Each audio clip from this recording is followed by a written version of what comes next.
Hay que ver cómo estaría el gallinero de España durante la República, que en 11 meses que duró, necesitó de 4 presidentes de gobierno.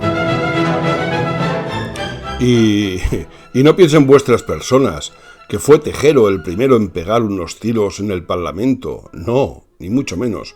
Fue el segundo, y bien sabemos que las segundas partes nunca fueron buenas. La Primera República Española se proclamó el 11 de febrero de 1873 y sobrevivió 11 meses. Durante ese tiempo hubo que enfrentarse al cantonalismo de 4 provincias y a 2 golpes de Estado. En el segundo de ellos, un coronel de la Guardia Civil entró en el hemiciclo, disparó al techo y ordenó su desalojo.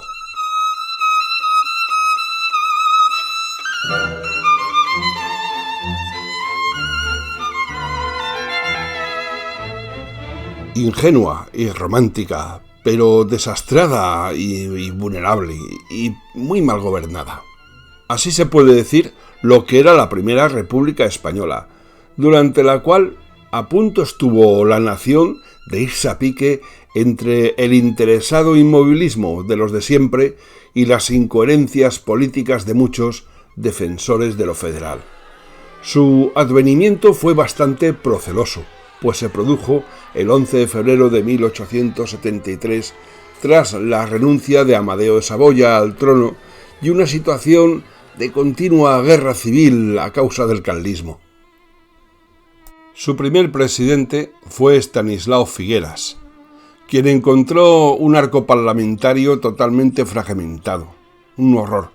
Oficialmente solo había derecha, izquierda y centro, pero cada uno de estos grupos se dividía a su vez en otros que se regían por intereses totalmente particulares.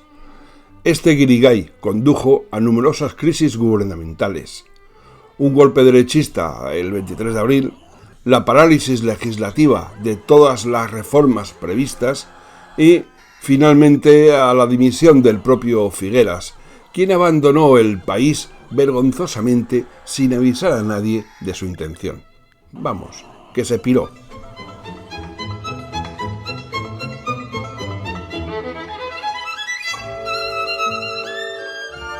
A este le sustituyó el federal Francisco Pi y Margalla, cuyo lema era orden y gobierno, propósitos que quedarían frustrados tras perder la confianza de los intransigentes, verse obligado a pactar con la derecha, sufrir el revés militar de Arpens frente a los carlistas y asistir a los levantamientos cantonales de Málaga, Alcoy, Sevilla y Cartagena.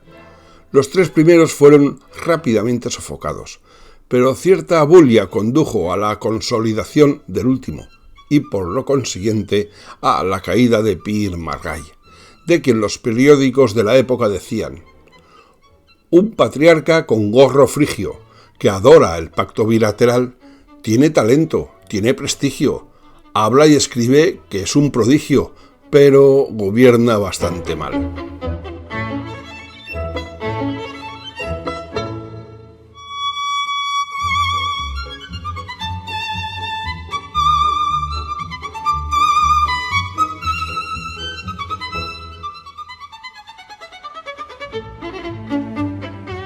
El 18 de julio llegó a la presidencia don Nicolás Salmerón con el propósito de sosegar el país mediante la unión de los centristas y conservadores.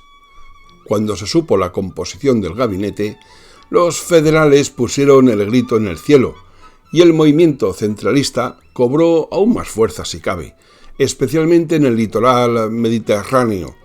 La respuesta de Salmerón fue la de pedir auxilio a 2 militares antifederalistas como eran Pavía y Martínez Campos.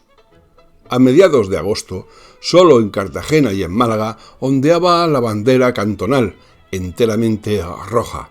Con la caída de Málaga, se vio que la ayuda prestada no iba a ser de balde. Pavía exigió la implantación de la pena de muerte y Salmerón se negó, con lo que no le quedó más remedio que dimitir. Quien le sustituyera debiera de tener el pulso más firme y ese fue don Emilio Castelar, que protagonizó el giro derechista de su antecesor al tiempo que intentaba mantener la unión entre todos los republicanos.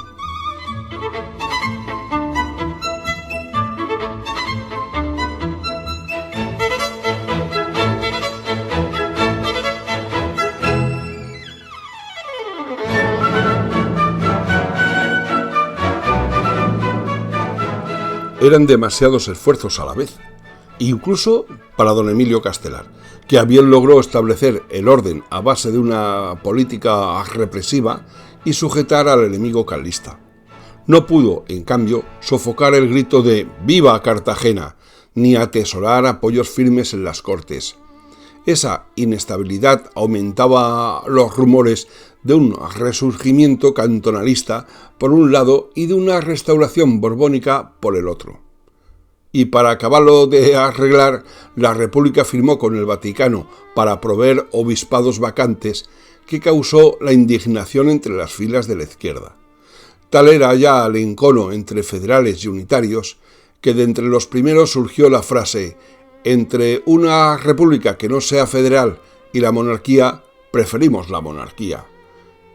Y cuando algunos diputados se acercaron a Salmerón para convencerle de que cesara su bloque al gobierno, el filósofo sin realidad les contestó: sálvense los principios y perezca la república.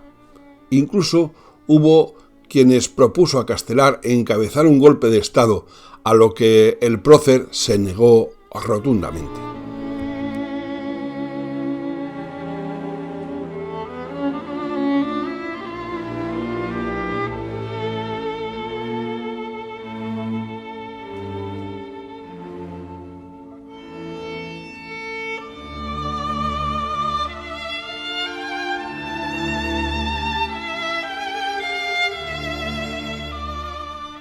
La espada de Damocles pendía sobre la cabeza del régimen, y tanto radicales como numerosos republicanos constitucionalistas accedieron a que el general Pavía diera un golpe si Castelar no obtenía la confianza del Congreso, y no la obtuvo.